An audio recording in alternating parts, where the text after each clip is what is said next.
開篇之前想矯正上集嘅一個口誤，就係下擺臂嘅行內術語唔係叫羊角，而係叫雞髀。而真正嘅羊角喺呢一度，真名叫做轉向節，係汽車轉向橋中嘅重要零件之一。多謝網友嘅指正。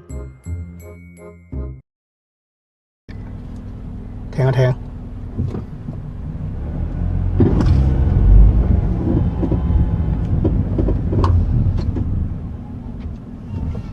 聽唔聽到有聲啊？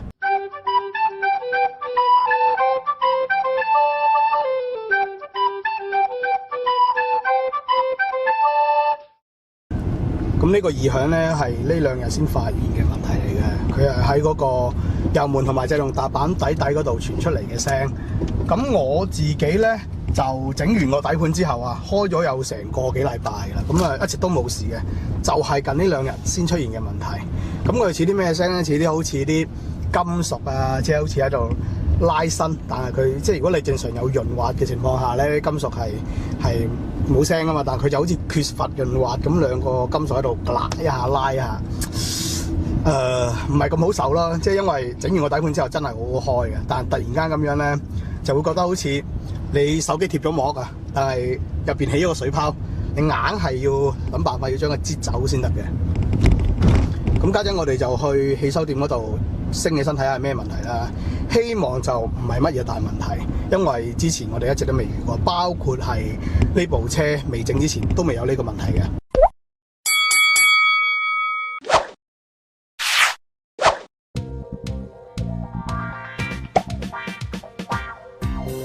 異響問題幾乎係每個汽修工嘅噩夢，因為要揾異響嘅源頭係好困難嘅事。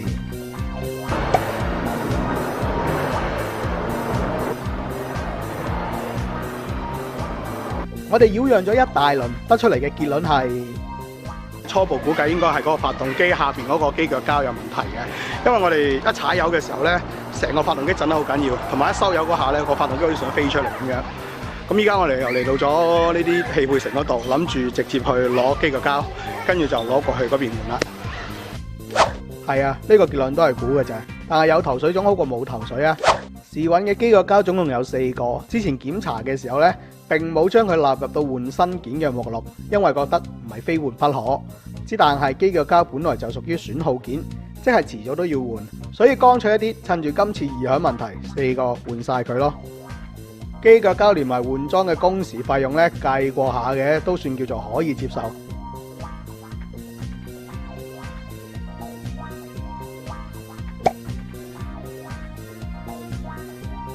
第一嚿拆出嚟嘅機腳膠睇落已經生晒鏽啦，上面嘅標記話俾我哋知呢，呢個已經係非原廠，而且見到密封邊緣嘅位置有撬過嘅痕跡，中間呢亦都有打磨過，由此可以推斷呢嚿機腳膠好有可能係一件拼湊件，唔係啩？之前車主究竟有幾窮啊？而買翻嚟嘅新件呢，我哋都發現其實個位都唔啱入㗎喎，但係我哋決定打磨嘅呢係嗰件固定件。畢竟都有翻咁上下嘅厚度。OK， 搞掂裝車。第二件嘅機腳膠藏得有啲入，要撬鬆上面部分嘅零件先至可以拆出嚟。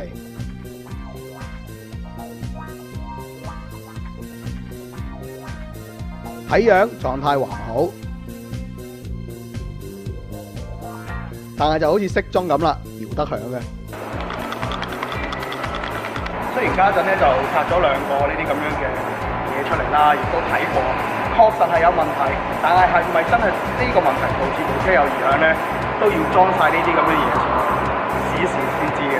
如果大家例子嗰句唔係佢哋做電樣嘅話，咁啊又要再檢查。換好，拎翻我其他嘅零件，第2件都搞掂。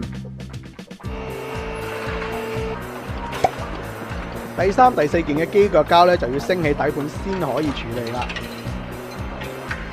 好似呢一個狀態咧，其實都 OK 嘅，睇得出係已經換過嘅副廠件。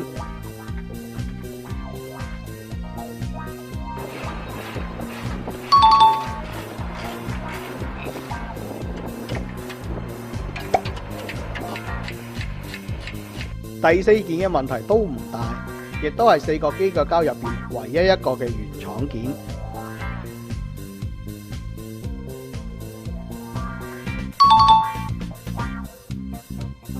到咗呢一步，其實感覺係有啲怯嘅，因為機腳膠並冇想象中咁廢，即係話異響有可能係唔關佢哋事。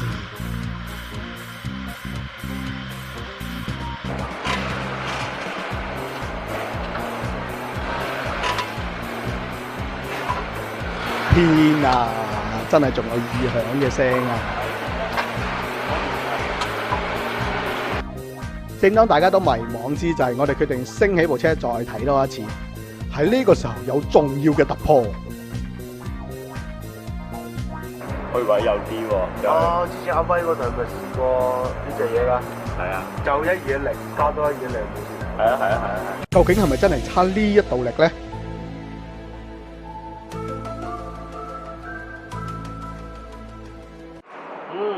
有啲似。我諗開得唔夠啊。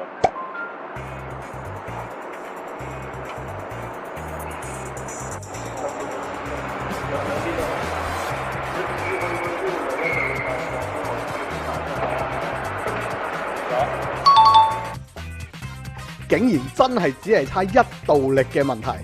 個追面再大分啲，再往下墜多些少，你都追手力係上邊嗰個追位嘅最大嗰個小面食出嚟。依家鎖緊咗冇聲，冇辦法後期呢件啊，要麼你真係正廠件，即係知道咩問題都好搞。係啊，咁啊係。唉，不過換個角度嚟講，換咗啲機腳膠，部車揸起身都舒服啲嘅。係咯，唯有咁安慰自己咯。回顧下呢一集我哋做咗嘅項目。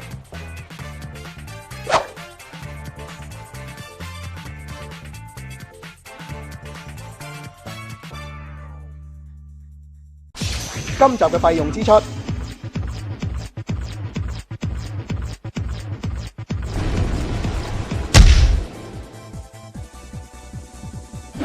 下一集我哋又嚟到咗美容嘅階段，會對部車進行一個由外而內嘅修復同清洗。